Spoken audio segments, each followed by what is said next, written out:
Meu irmão disse: Vamos tirar as pessoas inúteis da família, e você vai ser o primeiro. Meus pais riram. A única utilidade que você tem é o dinheiro que traz para casa. Então eu respirei fundo e respondi: Ótimo. Nesse caso, comecem a arrumar as malas, porque essa casa é minha. Tenho 31 anos e trabalho como gerente de projetos de construção. Minha rotina é pesada. Semanas de 60 horas, poeira, prazos impossíveis, ligações no meio da madrugada. Ganho 500 dólares por mês e aos 28 comprei a casa dos meus sonhos. 4 quartos, 3 banheiros, piscina, quintal enorme. Cada centímetro foi conquistado com trabalho duro, café frio e noites sem dormir. Eu finalmente estava vivendo o que sempre quis. Até o dia em que meus pais apareceram na minha porta. Meu pai, Robert Miller, 58 anos, dizia ter se aposentado por problemas de saúde. Minha mãe, Linda, repetia a mesma história. E o meu irmão, Brandon, 26 anos, nunca conseguiu segurar um emprego por mais de 6 meses. Disseram que o aluguel tinha subido e que não conseguiam mais pagar. É só por um tempo, prometeram. Eu deveria ter dito não. Mas eram minha família, e a culpa falou mais alto. Dei um prazo, 6 meses no máximo. 2 semanas depois, cheguei em casa e encontrei os três deitados na beira da piscina, rindo, como se estivessem de férias. A cozinha parecia uma zona de guerra. A conta de luz, que antes era de 180 dólares, saltou para 420. A água de 90 para 210. E o gasto com comida? De 400 para mais de 1.000 por mês. Depois de um mês, pedi ajuda com as despesas. Meu pai disse que não tinham dinheiro sobrando. Meu irmão só murmurou alguma desculpa, sem tirar os olhos do videogame. Logo começaram as provocações. Minha mãe dizia que eu só sabia trabalhar, que não sabia aproveitar a vida. Você devia relaxar, Ethan. Nós sabemos viver. Os 6 meses viraram 12. E toda vez que eu perguntava quando iam sair, a resposta era a mesma. Pra quê?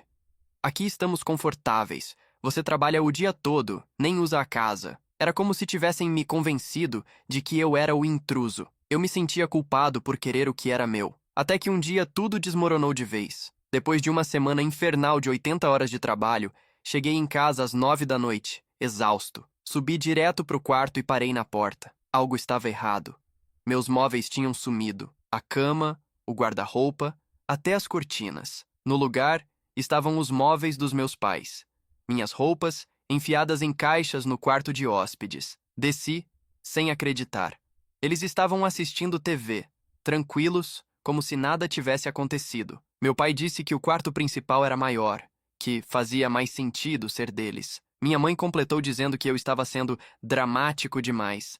Mas não era drama, era invasão.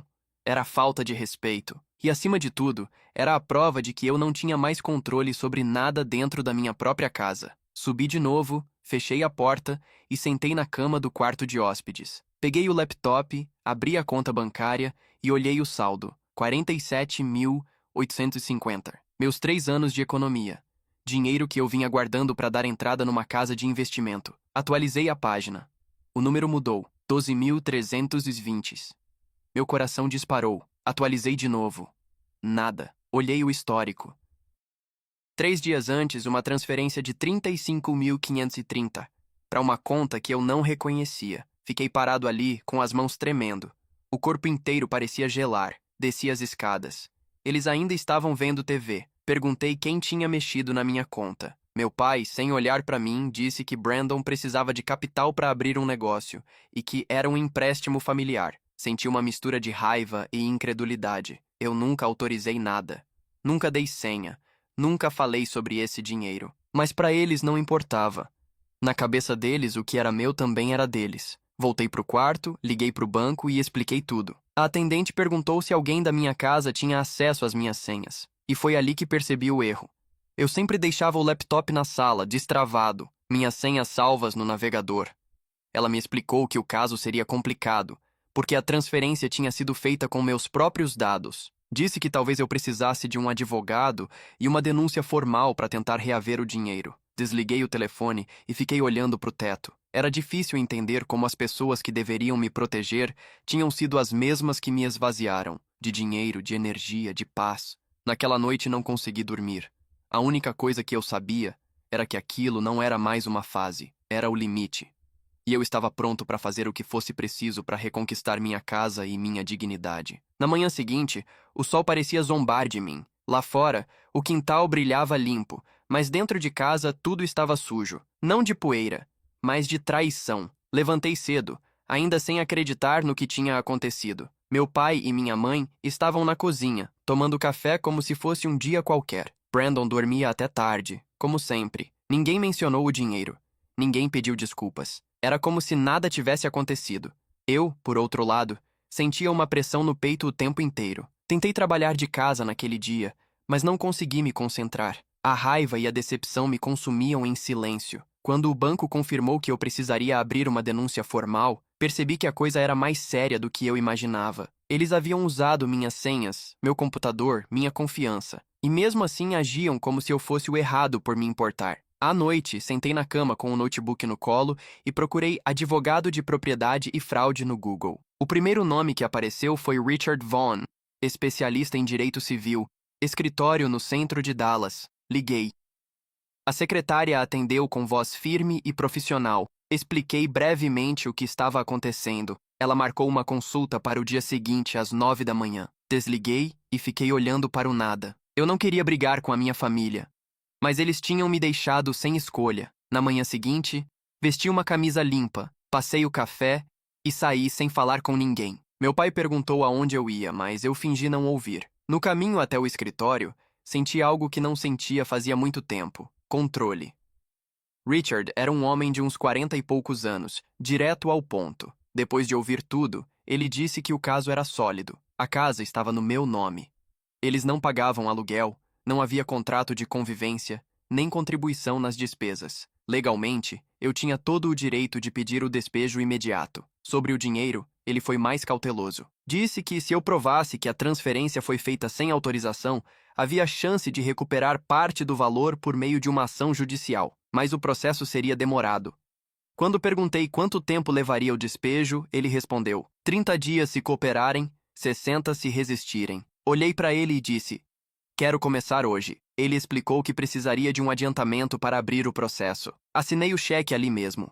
Em poucas horas, ele redigiu a notificação de desocupação. Voltei para casa no fim da tarde, exausto, mas com a sensação de que pela primeira vez estava tomando as rédeas da minha vida. Esperei o mensageiro judicial chegar.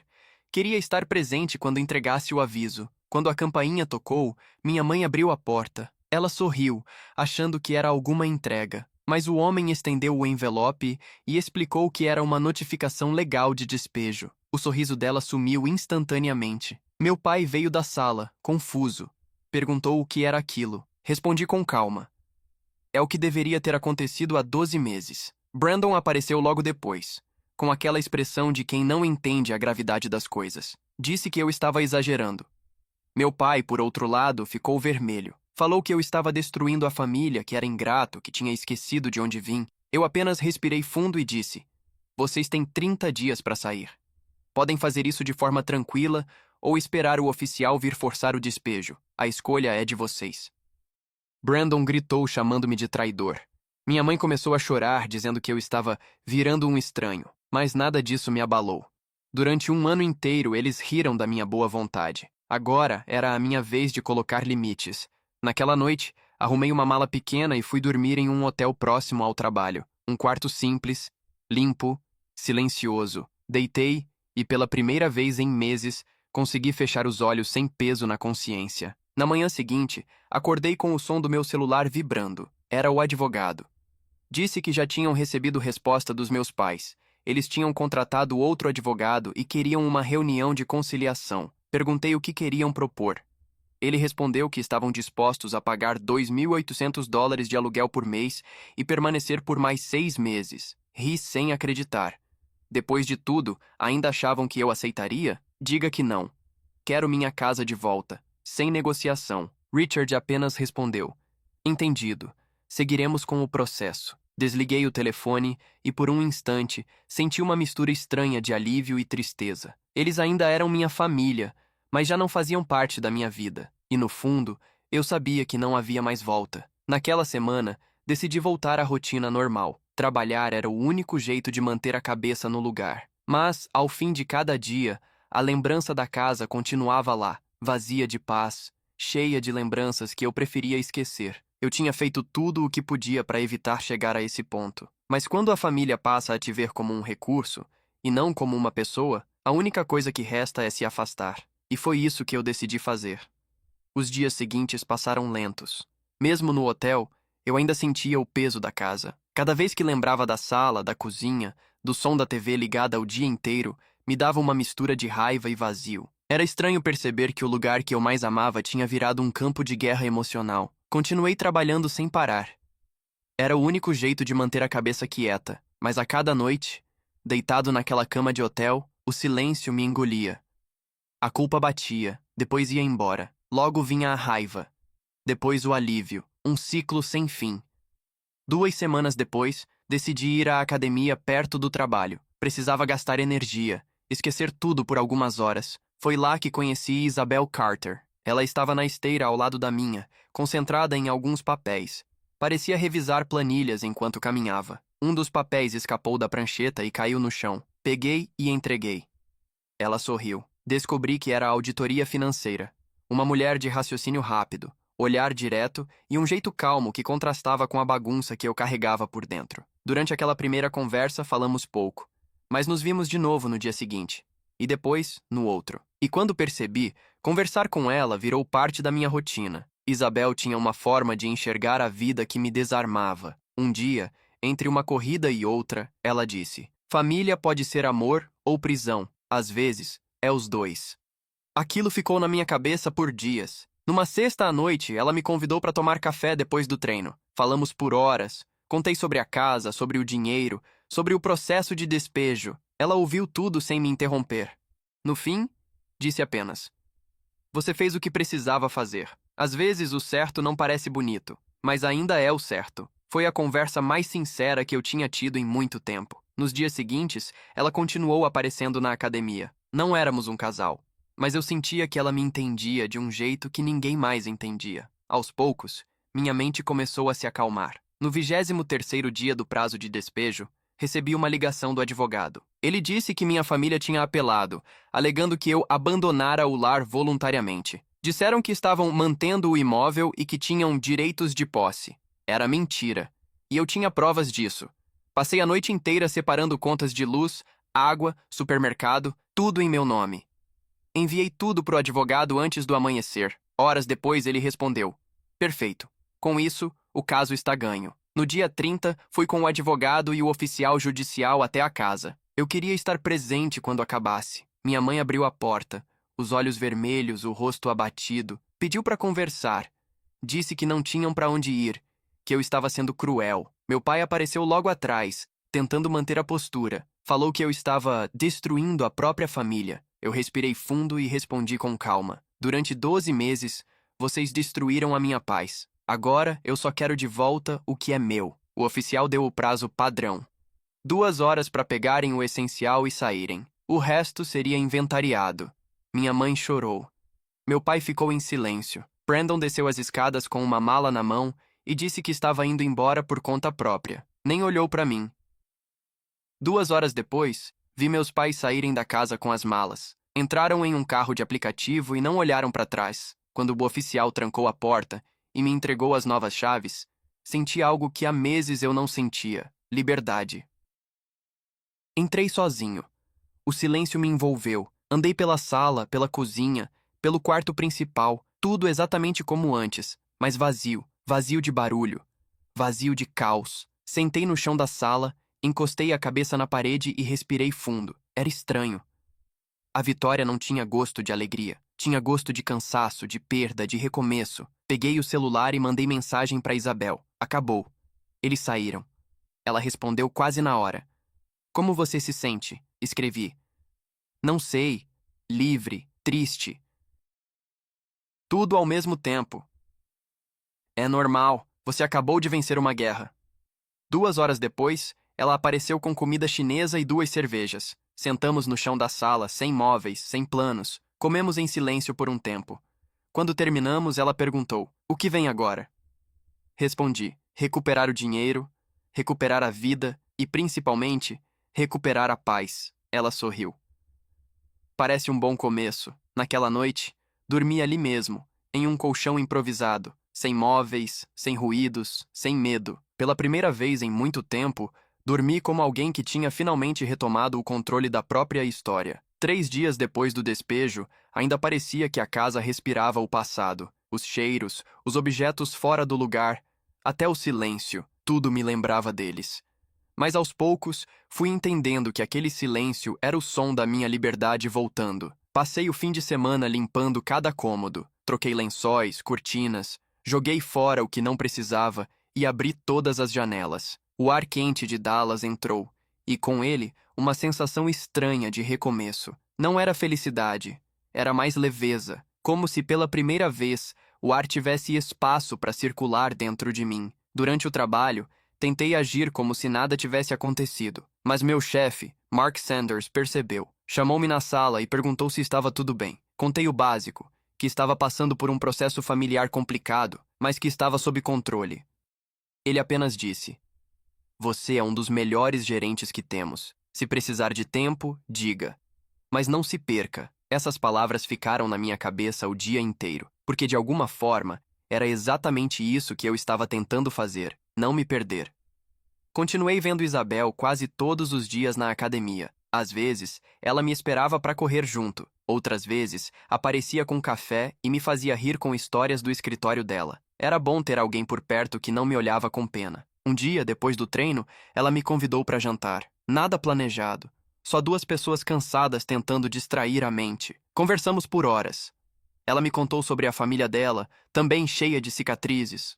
Um pai ausente, uma mãe controladora, um irmão que sempre foi o preferido. Quando terminou, disse algo que nunca esqueci. Culpa é o instrumento favorito de quem quer te manter preso. Aquilo me acertou em cheio. Durante anos, eu tinha carregado culpa por não ser o filho agradável. Agora percebia que essa culpa não era minha, era deles. Com o passar das semanas, minha rotina começou a se estabilizar. O advogado me ligou para avisar que parte do dinheiro roubado havia sido rastreado. Conseguiram recuperar $18.000 das contas dos meus pais. O resto tinha sumido nas mãos de Brandon. Era impossível reaver. Doía, claro, mas pela primeira vez, eu não senti raiva. Senti apenas aceitação. Às vezes, paz vem quando a gente para de lutar por justiça e começa a lutar por silêncio. Enquanto isso, o trabalho começou a fluir. Mark me chamou novamente algumas semanas depois. Disse que a empresa estava abrindo uma filial em Phoenix, Arizona, e que precisavam de alguém confiável para liderar o novo escritório. Um cargo maior, 35% de aumento, carro corporativo e bônus anual. Perguntou se eu estava pronto para um novo desafio. Respondi que sim, sem pensar duas vezes. Era mais do que um novo cargo. Era um novo começo. Naquela noite, liguei para Isabel. Ela atendeu rindo, dizendo que eu parecia animado. Contei sobre a promoção e sobre a mudança. Houve um silêncio do outro lado. Depois ela disse: "Parece que finalmente o universo parou de te punir." Rimos. Convidei-a para jantar no sábado. Escolhi um restaurante tranquilo, mesa no canto, luz suave. Contei os detalhes do novo emprego, da mudança e, sem planejar, soltei: "Vem comigo." Ela piscou algumas vezes de surpresa. "Ethan, a gente se conhece há pouco tempo." "Eu sei, mas eu não estou falando de impulso. Eu só sei que me sinto em paz quando estou com você, e faz tempo que não sinto isso com ninguém." Ela ficou em silêncio por um tempo. Depois sorriu. "Vou pensar." 3 dias depois me mandou mensagem: "Consegui proposta em Phoenix, auditora sênior. Acho que o destino decidiu por mim." Li e ri sozinho no escritório. Pela primeira vez eu estava me mudando por escolha, não por fuga. Quando contei a Mark que Isabel também iria, ele riu e disse: "Às vezes estabilidade não vem da casa em que você mora, mas das pessoas que ficam do seu lado." Nos dias que antecederam a mudança, voltei à minha antiga casa só para terminar de empacotar o que restava. Dessa vez, não senti dor. Não havia raiva nem rancor. Só uma estranha gratidão. Aquela casa tinha sido o palco do meu pior pesadelo, mas também o ponto de virada da minha vida. No dia da mudança, travei o portão, olhei uma última vez para o quintal e pensei: "Você sobreviveu." Peguei o carro e comecei a dirigir rumo a Phoenix. No banco do passageiro, minha mala, e no banco de trás, uma caixa com os documentos da nova vida que estava começando. O celular vibrou. Mensagem de Isabel: "Nos vemos amanhã."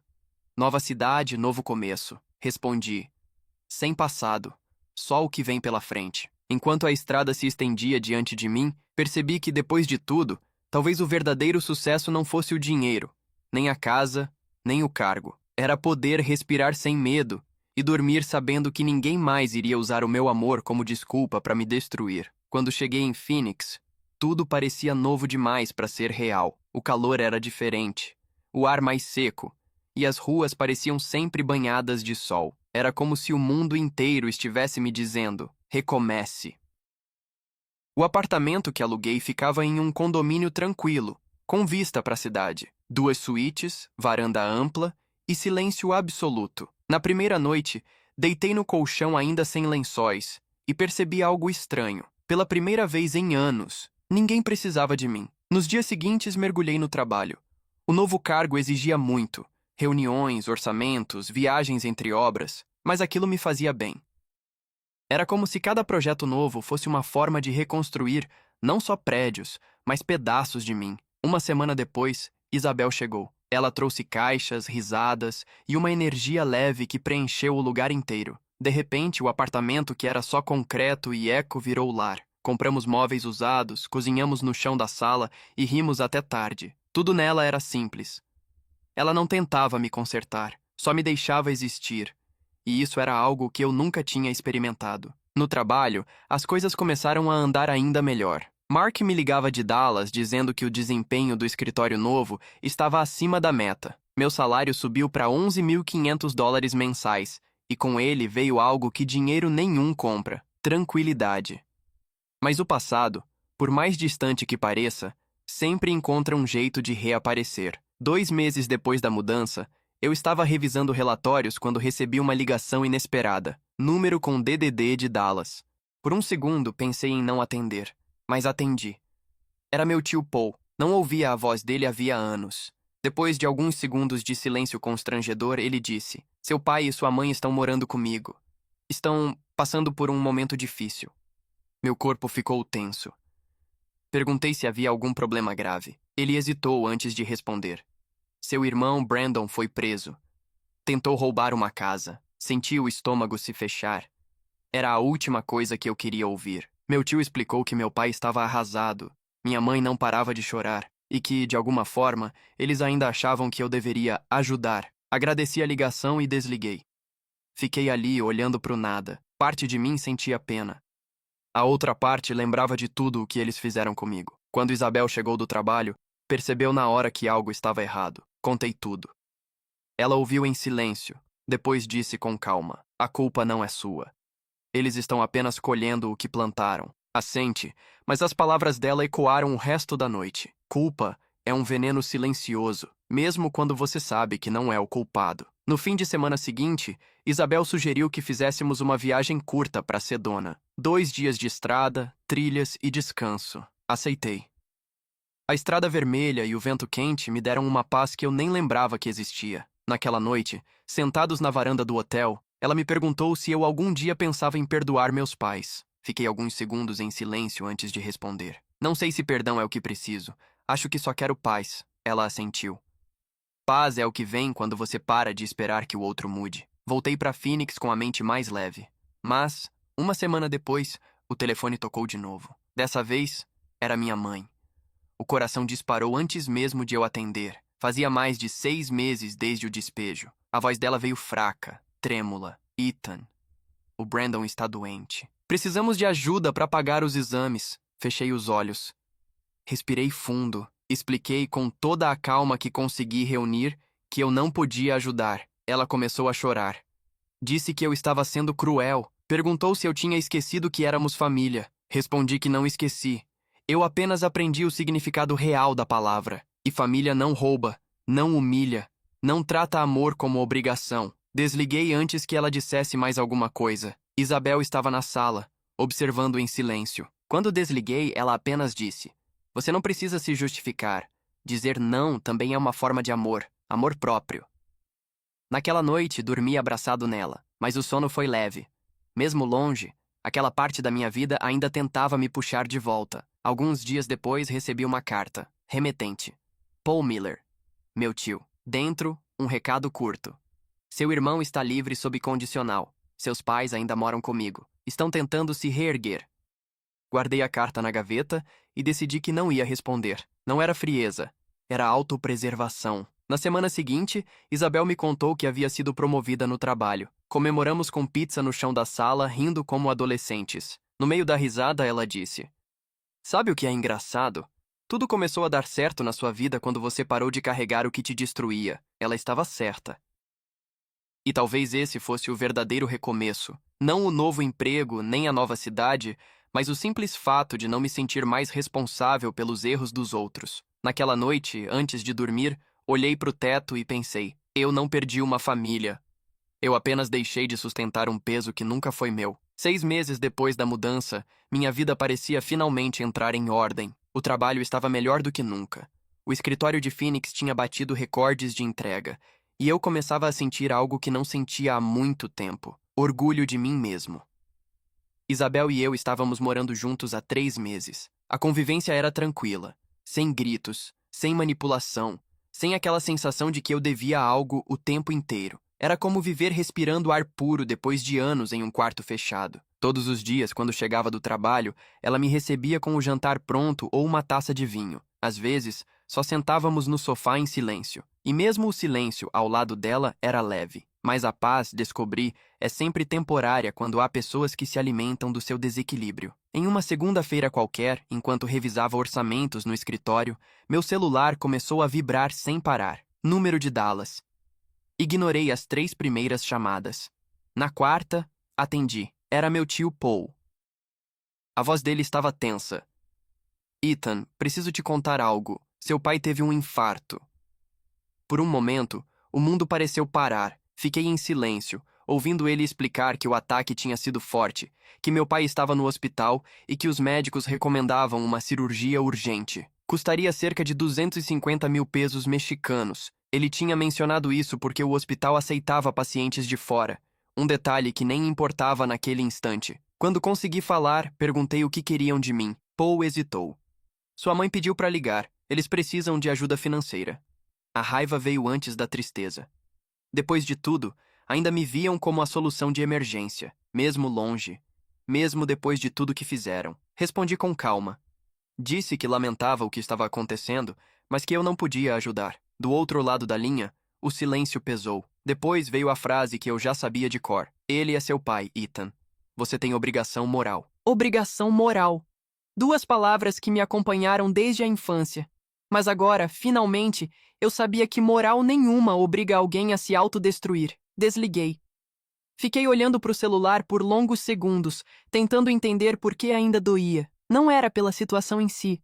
Era por perceber que, mesmo doente, meu pai continuava me vendo como carteira, não como filho. Quando contei a Isabel, ela me olhou em silêncio por alguns segundos antes de dizer: "Você pode sentir pena e ainda assim se proteger. As 2 coisas são verdade." Naquela noite, não consegui dormir. Fiquei pensando se eu estava sendo frio demais ou apenas justo. Entre a culpa e a lógica, havia um abismo, e eu morava exatamente no meio dele. 2 dias depois, recebi outra ligação, dessa vez de um número desconhecido. Era minha mãe. A voz dela parecia menor, como se estivesse carregando o peso do mundo. "Ethan, seu pai precisa da cirurgia. O seguro público não cobre. Por favor, nos ajude com o que puder." Fechei os olhos. Expliquei, com a maior calma que encontrei, que eu não podia fazer isso. Ela começou a chorar. Disse que eu era cruel, que estava deixando o próprio pai morrer. Respondi com a mesma firmeza: "Vocês tiveram oportunidades de mudar. Agora, precisam lidar com as consequências." Desliguei antes que ela dissesse mais. Isabel me observava da cozinha, em silêncio. Quando desliguei, ela se aproximou devagar. "Você está bem?" "Não sei. Parte de mim queria ajudar. Parte de mim sente que isso nunca vai acabar." Ela colocou a mão no meu ombro. "Eles não estão pedindo ajuda. Estão testando seus limites. E você está passando no teste." As palavras dela ficaram na minha cabeça o resto da semana, mas a insistência não parou. Paul ligou mais 2 vezes. Minha mãe mandou mensagens dizendo que o tempo estava acabando, e cada vez que eu lia, sentia menos culpa e mais certeza. Até que, numa manhã de sexta, antes de sair para o trabalho, sentei na mesa da cozinha e fiz algo que nunca imaginei fazer. Escrevi uma carta. Pai, sei que está doente. Espero que se recupere. Mas não posso mais me sacrificar por vocês. Passei anos tentando consertar o que não fiz. Agora estou aprendendo a cuidar de mim. Desejo que encontre força para lutar.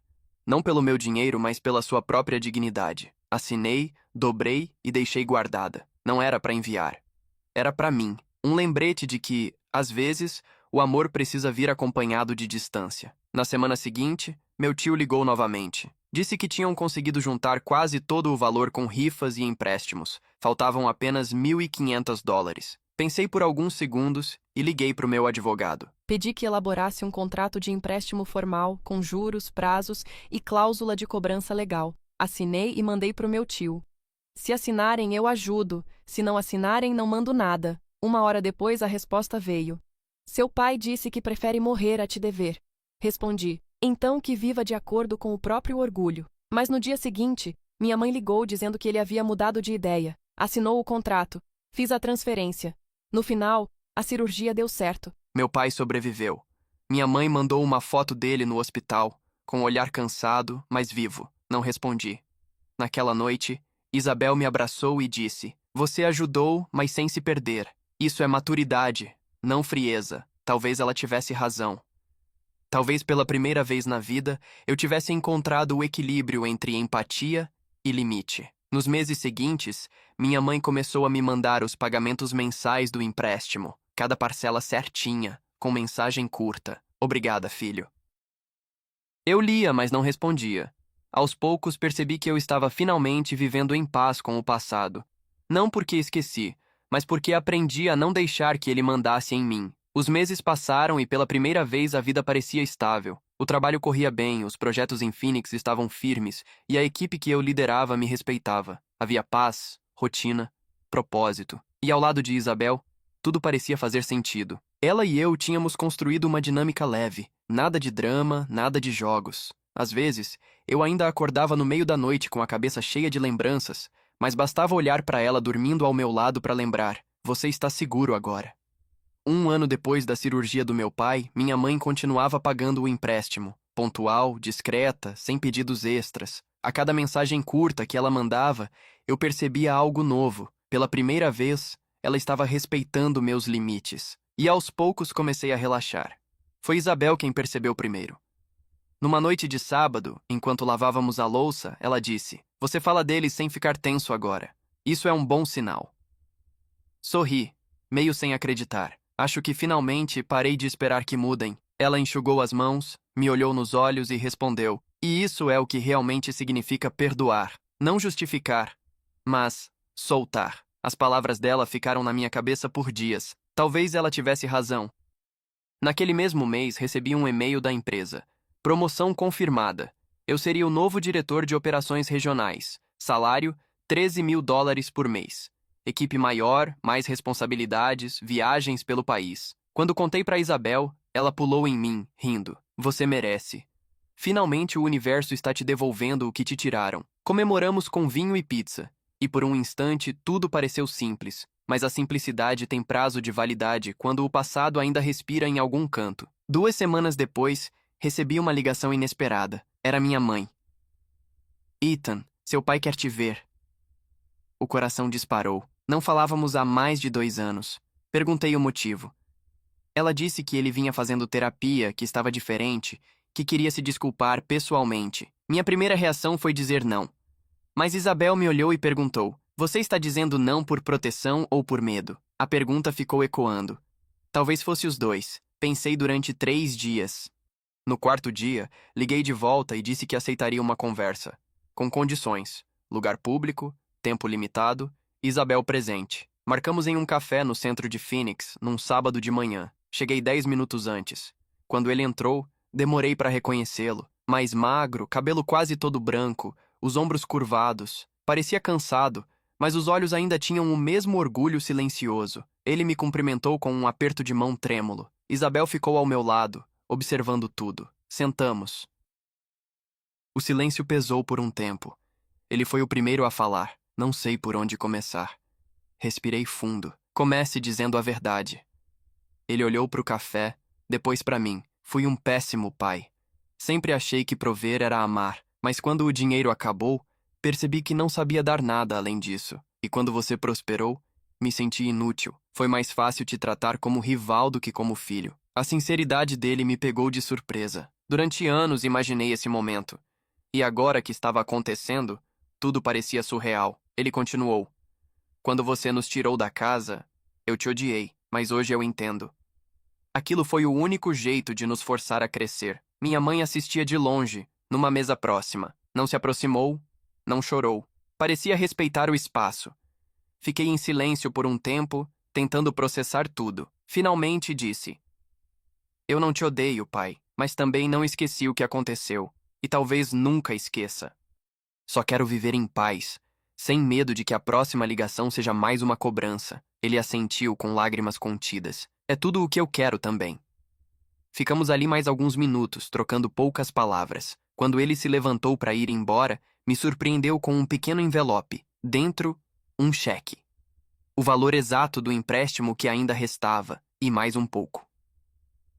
Os juros do tempo que você esperou, ele disse tentando sorrir. Não soube o que responder, apenas assenti. Ele saiu e pela primeira vez eu não senti raiva nem culpa, senti paz. Isabel segurou minha mão. E agora? Agora acabou. Tem certeza? Sim, porque dessa vez, eu acredito. Naquela noite de volta em casa, fiquei olhando pela janela. A cidade brilhava lá fora. Tudo o que perdi, tudo o que ganhei, parecia finalmente fazer sentido. Meu pai não era mais um inimigo. Era só um homem tentando consertar o que sobrou. E eu, pela primeira vez, não era mais o garoto que precisava provar nada. Eu tinha vencido, mas não pela vitória em si. E sim porque, depois de tanto tempo, aprendi a não deixar o passado decidir quem eu sou. Depois daquele encontro com meu pai, algo dentro de mim finalmente se acomodou. Não era perdão total, mas era o suficiente para deixar o passado onde ele pertencia. Pela primeira vez, eu conseguia falar sobre ele sem sentir raiva, sem aquele nó no estômago que me acompanhou por anos. Isabel notou a mudança antes mesmo de eu perceber. Uma noite, enquanto lavava a louça, ela me olhou e disse: Você está diferente. Mais leve. Sorri. Talvez seja isso o que acontece quando a gente para de carregar mortos que ainda respiram. Ela riu, mas entendeu. Nos meses seguintes, a vida ficou calma. Calma de verdade. Trabalho, casa, academia. Pequenas viagens nos fins de semana. Nada de drama, nada de medo, nada de manipulação. Eu ainda recebia mensagens da minha mãe de tempos em tempos. Eram simples, diretas. Seu pai está melhor. Pagamos a última parcela. Espero que esteja bem, respondi uma vez. Estou bem, espero que vocês também. Foi o bastante. Nenhum de nós precisava mais provar nada. Alguns meses depois, levei Isabel para jantar num restaurante de frente para a cidade. Durante o jantar, ela falava sobre uma proposta nova no trabalho, enquanto eu tentava esconder o nervosismo. No meio da conversa, tirei uma pequena caixa do bolso e coloquei sobre a mesa. Ela parou de falar, me olhou e piscou, sem acreditar. Você está falando sério? Completamente. O anel era simples, prata fosca, nada extravagante, mas carregava tudo o que eu tinha para oferecer: estabilidade, respeito e amor sem culpa. Isabel respirou fundo e sorriu. Sim.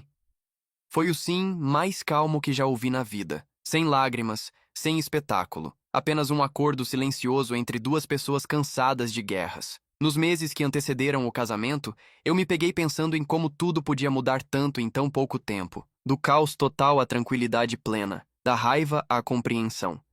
Do vazio à reconstrução. A cerimônia foi pequena. Apenas 30 pessoas, num jardim simples de hotel. Convidei minha mãe.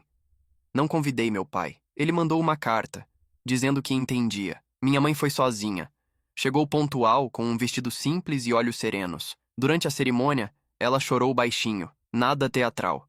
Apenas emoção verdadeira. Depois da cerimônia, ela se aproximou e me abraçou. Você é feliz? Sou. Então eu fiz alguma coisa certa. Não, eu fiz. Ela riu, com lágrimas nos olhos, e assentiu. Tem razão. Saiu cedo, sem insistir, sem drama. Deixou apenas um bilhete na mesa do bolo. Obrigada por ainda me permitir estar aqui. Você virou o homem que eu sempre quis ser. Naquela noite, Isabel e eu dançamos sob as luzes do jardim. Nenhum de nós falava. Não precisava. Era o tipo de silêncio que cura. Depois do casamento, Voltamos para casa e começamos a planejar o futuro. Compramos um apartamento maior em Scottsdale, com escritório e uma varanda enorme. Isabel decorou tudo com um estilo limpo, prático, o oposto do caos que eu vivi anos antes. E quando a rotina começou a se firmar, o destino resolveu testar mais uma vez o que eu havia aprendido. 3 meses depois, Isabel me acordou de madrugada, tremendo. Na mão, um teste de gravidez, 2 linhas vermelhas. Por alguns segundos, ficamos em silêncio, só olhando um para o outro. Depois ela sorriu. Acho que nossa vida vai mudar de novo. Eu ri, sem acreditar. Dessa vez, para melhor. Nos dias seguintes, enquanto ela dormia com a cabeça encostada no meu peito, eu pensava em tudo que tinha vivido, de ser o filho explorado e culpado, ao homem que agora seria pai, e prometi para mim mesmo que minha filha nunca conheceria o tipo de amor que eu cresci chamando de família. Meses depois, Helena nasceu. Pequena, tranquila, com os olhos da mãe. Quando a peguei no colo pela primeira vez, entendi o que significava recomeçar de verdade. Minha mãe veio conhecer a neta no hospital. Ficou 1 hora, nada de pedidos, nada de culpa, nada de mais. Apenas um olhar emocionado e uma frase simples. Ela é perfeita. Perguntou se podia avisar meu pai. Disse que sim. Mas pedi que ele não viesse. Ela entendeu. Tudo no tempo certo. Nos dias seguintes, a casa se encheu de vida. Chorinhos, mamadeiras, noites sem sono, o tipo de caos que vale a pena. O tipo de bagunça que cura feridas antigas. Uma noite, Isabel adormeceu com Helena no colo. Eu fiquei olhando para as duas, tentando absorver aquele momento, e percebi que, pela primeira vez, o conceito de família fazia sentido para mim. Não era sangue. Não era obrigação, era escolha. A família que eu tinha me ensinado tudo o que eu nunca queria repetir, e de certa forma, isso também era aprendizado. Agora eu finalmente entendia. Às vezes, para construir algo novo, é preciso deixar tudo ruir primeiro. O tempo passou com a calma de quem já aprendeu a não correr. Helena crescia rápido, e cada risada dela parecia apagar mais um pedaço das lembranças ruins. Com Isabel, tudo seguia firme. Amor sem cobranças, parceria sem peso. Era uma vida simples, mas plena.